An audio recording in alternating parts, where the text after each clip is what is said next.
Oh, hello. My name is Mara, and welcome to Books Like Whoa.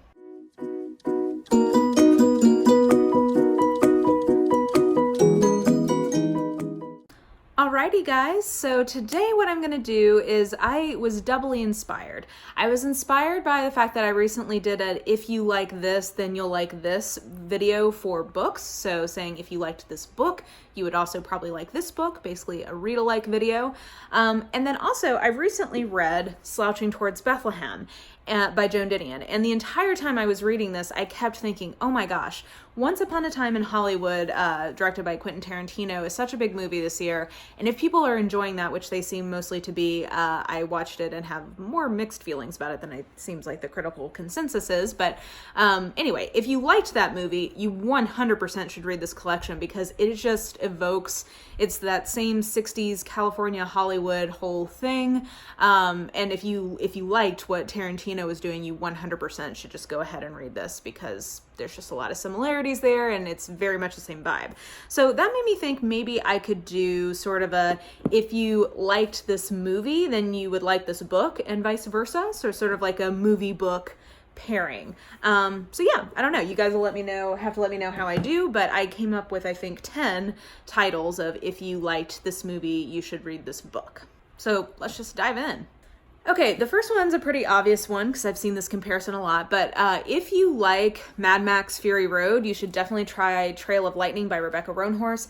This is a series, especially this first one, where there's a lot of them like moving through post-apocalyptic wastelands, and she is just such a like tough woman and just has so much grit that I think in terms of like mood and vibe, this takes the mood of Mad Max Fury Road, even if it's not all of the specific like plot points. So I definitely see why that comparison has been made. And I would say if you liked that movie, you should definitely, if you want something that sort of evokes that kind of post-apocalyptic feel, but with a very feminist element to it, I definitely recommend this.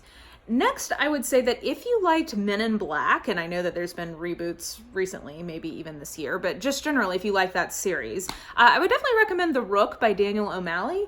And that's because it has the same kind of like law enforcement agency, but for things that normal people can't see quality to it. So in this case, it's more like speculative, like it's not aliens, it's more on the like, is this magic or science? Like kind of hard to say, but like super or preternatural is what this agency enforces or like monitors. So if you like that sort of like hidden law enforcement element thing from Men in Black, I think you'd also like The Rook. I haven't seen the TV show yet. I should also say this is being adapted into a TV show. I've not seen it yet, but this is one of my all-time favorite books. Next, if you liked Silence of the Lambs, the movie, or I guess the book, but in this case I'm thinking more the movie. If you like that sort of FBI serial killer procedural, I think you would enjoy the YA version of it, which is The Naturals. This is a whole series, and actually my favorite is the second book in this series, but it is again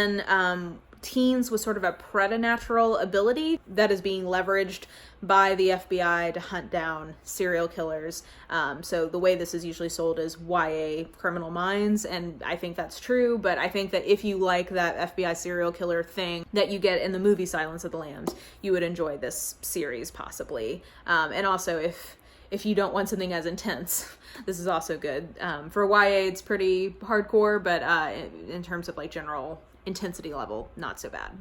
Okay, next, if you enjoyed Pride and Prejudice and Zombies, in terms of a retelling of Pride and Prejudice that was taking fantastical elements to it and doing something really different with the source material, then I would definitely recommend Heartstone by Elle Catherine White.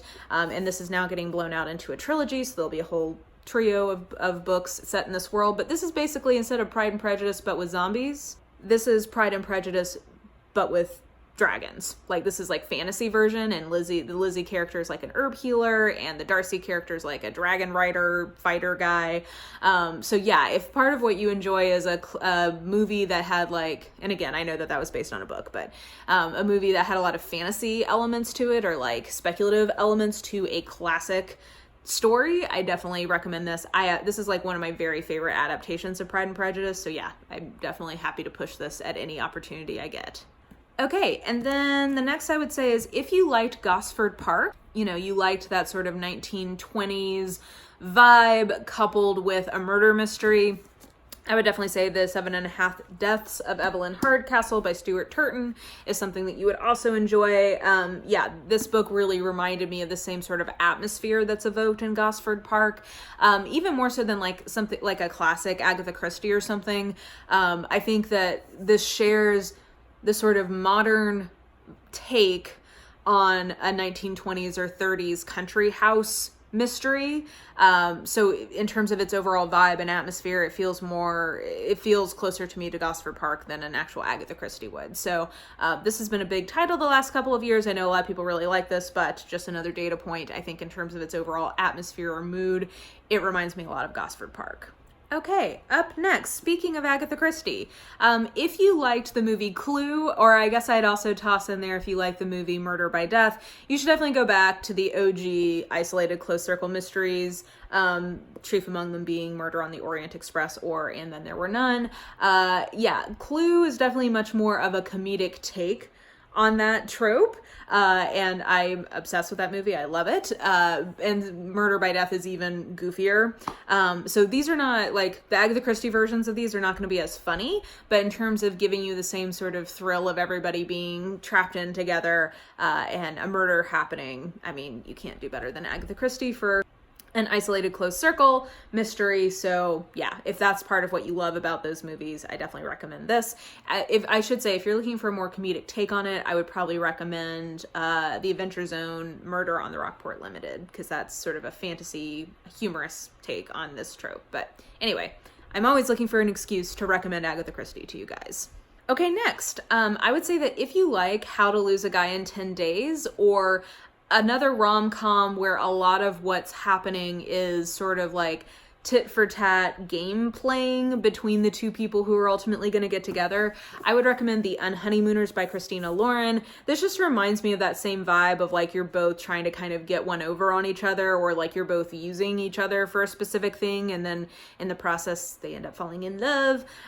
So anyway, I just think that this has some of the same kind of rom-com vibes as How to Lose a Guy in 10 Days, because I do think that this is a different type of rom-com than, let's say, You've Got Mail or When Harry Met Sally or whatever. Like it to me has a little bit of a different sort of beat pattern, and this one is more in the How to Lose a Guy in 10 Days version of the trope.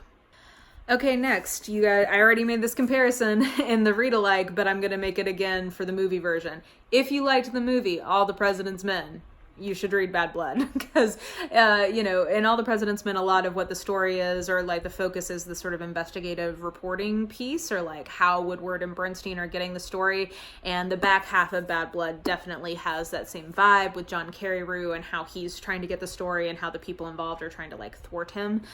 So yeah, I'm never gonna miss an opportunity to tell you guys to go watch/read All the President's Men, and I know this has been a big nonfiction title this year, so I'm happy to make this comparison to try to drive people towards some of the best and original investigative reporting in the genre. So, okay, I've got two more for you guys. So first, I would say that if you liked the movie Se7en, which is sort of a serial killer based on the 7 deadly sins vibe, and it's got like that New York cop feel to it, I would recommend the In Death series. There's a lot of them that have a specific serial killer element.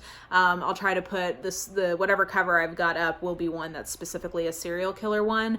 I think Imitation in Death is the one in particular I have in mind, but the In Death books have, I think, some of the same sort of like vibe in terms of like cop life and that being a big part of the story, but then there's also this like investigative serial killer mystery plot happening. So I think the ones of the In Death series that are specifically dealing with a serial murderer would be a crowd pleaser for people who liked the movie Se7en.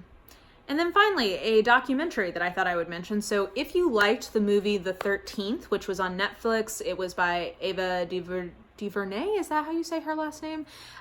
Great director, and it's basically looking at the 13th Amendment and mass incarceration as a way to perpetuate essentially the subjugation of Black people in the U.S. It's a very interesting and compelling documentary. If you enjoyed that, I would highly recommend going back and reading Stamped from the Beginning by Ibram X. Kendi, because to my mind, it is like one of the best sort of histories of ideas I've ever read, and it's specifically dealing with the history of racist ideas in the American context against Black people. It's just a fantastic book, something I recommend to pretty much anyone. And if you were intrigued by the things that were kind of brought up in the 13th, I would absolutely recommend Stamped from the Beginning. Okay, and I think that completes my little list of movie book pairings.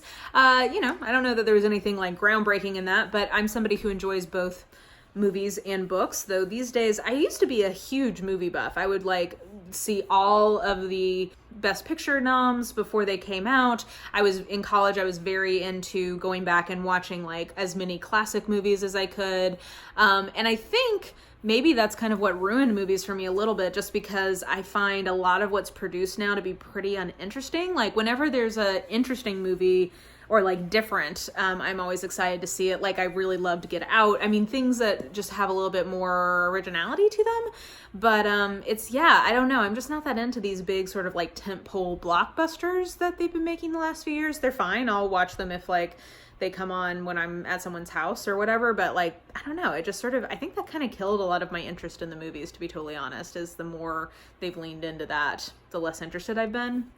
Anyway, that's a side note. I do really, though, in theory, I love an interesting movie. I love a good movie. I like a comedy. I like a mystery. I don't know. Anyway, that's a side note. But so yeah, I thought that this might be kind of fun to pair some movies that I really enjoyed and put them with some books that I've really enjoyed. So let me know if you guys have any book movie pairing suggestions in the comments below. And yeah, I hope you guys enjoyed this video. If you did, please like, subscribe, follow me on the social medias if you are so inclined. I have all of that information listed in the description box below, and I think that will do it. I hope you guys are having an absolutely lovely day, and I will just talk to you soon. Bye!